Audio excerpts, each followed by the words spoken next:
Let me tell you guys a story. By the time I was 18 years old, I had already been lifting weights for about 3 years, but I didn't really know what I was doing at all. I was watching a bunch of content on YouTube about how to build muscle, how to work out, and nutrition.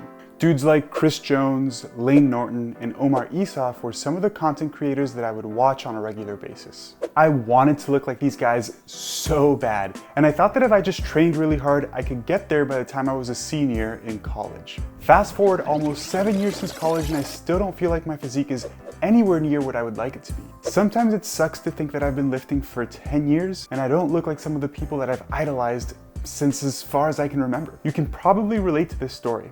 It's so common for us to determine our self-worth and our value based on what other people are doing. We also tend to have wildly unrealistic expectations of what's actually achievable when it comes to improving our physique. Part of the reason why is that we're constantly bombarded with images of people with incredible physiques on social media or at the gym, and we set goals for ourselves based on what they look like. Now, I always talk about these topics with a grain of salt because I'll be the first to tell you that I don't think that having big dreams and ambitious goals is a bad thing.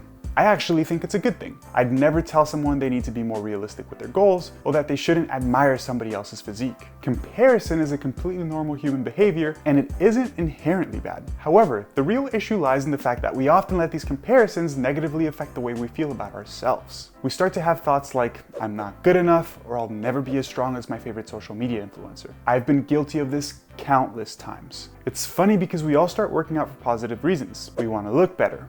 We want to be stronger and more resilient, and we want to improve our health. And yet, it can quickly turn into something that negatively impacts us psychologically. Having these crazy high standards for ourselves that can sometimes be completely unrealistic can contribute to the development of eating disorders and body dysmorphia and can really create a huge burden on your life. I want to share with you some advice that might help positively change the way you think about your fitness journey, as well as the way you compare yourself to others. First off, let's talk about why basing your goals on what you see online is pretty silly. What you see isn't always real or attainable. In case you didn't know, when you see a social media influencer who's always posting pictures looking super lean and fantastic, they don't necessarily look like that year-round. They might have 1 or 2 photo shoots where they have an incredible pump and professional lighting, and then they use the images from that photo shoot year-round, but they don't actually look like that the entire year, so it gives a false perception of what a realistic and sustainable physique is. Also, many of the images you see online are photoshopped to look better, and many people are taking performance-enhancing drugs without being honest or transparent about their use. Aside from this, there's the harsh truth that genetics also plays a huge role in terms of what some people can achieve physically. We're all good at different things, and not everyone is genetically gifted enough to look like the people we see online. It's just the truth. Would you expect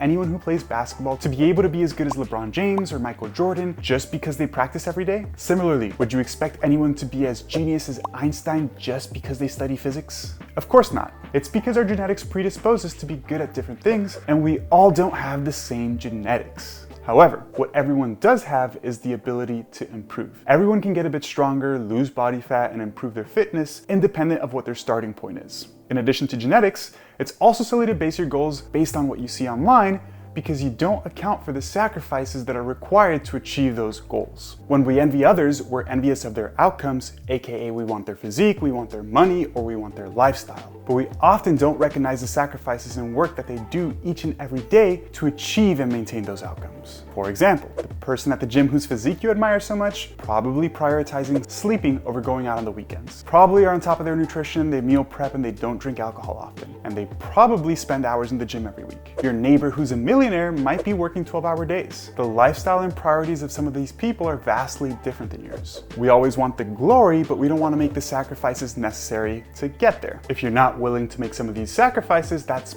perfectly fine, but you need to understand that that's one of the major reasons why you can't achieve a certain goal, and you have to be okay with it. So, next time you envy someone, whether it's their physique, their career, or whatever it is, think about these things before letting them negatively affect the way you feel about yourself. Okay, next let's talk about some healthy ways to set fitness-specific goals. First, it's important to understand that objective strength or physique goals are okay to have, but they're just arbitrary comparisons that we base on what we see other people doing. I'll give you an example. You might be able to deadlift 500 pounds right now, but your goal is to deadlift 600 pounds because you've seen a bunch of people on Instagram deadlifting 600 pounds. You probably don't even feel like a 500-pound deadlift is considered strong or impressive. However, If you simply go back 50 or 60 years in time, a 500-pound deadlift would have been incredibly impressive and you'd be regarded as a really strong person. That's why having an objective goal of lifting a certain amount of weight or having a certain amount of muscle doesn't really mean anything. Again, I don't think there's anything wrong with these types of goals because it does keep you working towards something, but it's important to remember that they don't really mean anything in the grand scheme of things. Instead, your main goal should always be to improve and be better than you were yesterday. That being said, the only person you should ever be comparing your progress to is your previous self. Rather than comparing yourself to other people and their accomplishments, compare yourself to yourself. Are you slowly getting stronger and adding weight on the bar? Is your technique getting better on the squat? Are you slowly gaining muscle? And are you learning about things like training and nutrition? These are the types of questions that you need to be asking yourself to determine whether you're moving in the right direction. The only thing you control is whether you make progress or not. To an extent, you also have control over the rate of your progress, but not really. Unless you have Ronnie Coleman-like genetics, there's always going to be someone making progress much faster than you, and it's always going to feel like you're making progress a lot slower than you actually like to. That being said, I know we're talking about fitness here, but this also applies to pretty much every single aspect of your life, including your relationships and your career. As I said earlier, I don't think there's anything wrong with admiring individuals who look incredible and striving to be like them. But admiration is very different than comparison. What we shouldn't do is let the successes of other people influence the way we feel about ourselves. However, we should use their successes as inspiration and motivation to work harder and achieve our own personal success. Whenever I see someone who's stronger or in better shape than me, I usually think, wow, that's freaking awesome. I can't wait to go to the gym tomorrow and train hard so that I can improve myself. What I don't do is feel jealous or bad about myself because my physique doesn't look as impressive as theirs. I really hope that you found this video helpful and the tips that I provide help you reframe the way you think about your progress. If you've watched this far, I would appreciate if you take a second to like this video and subscribe to my channel. It really does help me a ton. Catch you guys in the next video. Peace.